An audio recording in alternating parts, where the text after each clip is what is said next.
Hi, it's Leah Busby, Blackfish Finance here. Again, giving a quick update with you with Travis Denham here, our Rockstar Real Estate Agent. So today we're going to talk about building inspections. So from a finance perspective, we get our clients asking us whether we should get a building inspection. Obviously, we don't look at the properties, so we're not really sure what you are there looking for. So we do have a couple of building inspectors that we work with, and we can recommend them to you if you do want to. But we just thought we'd talk to Travis as well this morning about what happens on your end when someone says they want a building inspection. Yep. So probably more than half the offers we get nowadays are subject to a building inspection. But what we generally do, if we've got the buyer that we're going to be selling the property to, we work with them around getting that building inspection done really quickly, usually in the cooling off period, which is only a couple of business days normally, or minimum 2 business days. What we don't do, I don't know what other agents do, but what we don't do is recommend a building inspector to our buyer. We want to have that transparency there because we have a conflict of interest. So what we generally do is direct our buyers to speak to Leah or speak to their mortgage broker around recommending one. Yeah. Then we get the building inspection done. We get it done really quickly, and then I guess it just comes down to what comes from that and what to look out for as to what are the big ticket items or what are the small things. Yeah, that's right. And we certainly remind our clients the building inspector's job is to bring everything to your attention. So sometimes those reports can be a bit daunting. Sometimes there are things in the report that our clients comment on and we say, didn't you see that when you were there? And they're like, yeah, we did.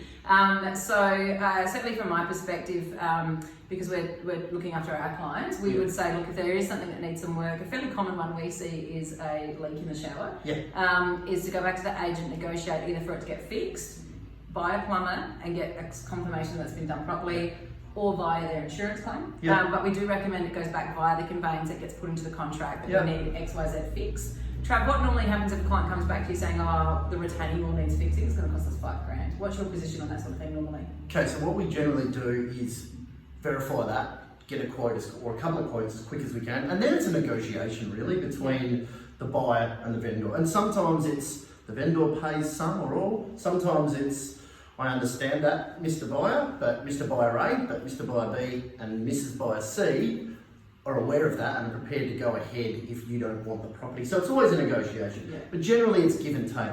Look, at the end of the day, the majority of the properties I sell aren't brand new builds, and there's always going to be maintenance issues.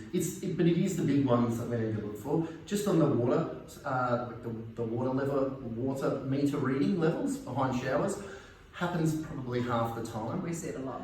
And what we normally do is get a plumber out, a master plumber, to come out and do what's called a breach test, so they can check whether there is actually a leak, because quite often it's the building inspector's little tool that is picking up water that might not be there.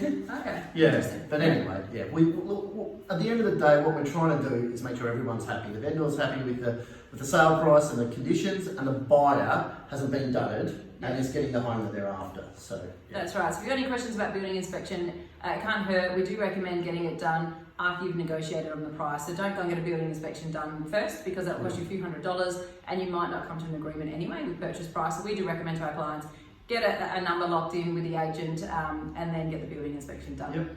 Have a good day. And if you've got any questions in regard to building inspections ever, or you just have got a problem negotiating with an agent at the moment, Trav's happy to be a sounding board for you. So if you're not getting anywhere, give Trav a buzz and he'll try and walk you through it. Have a good day. See ya.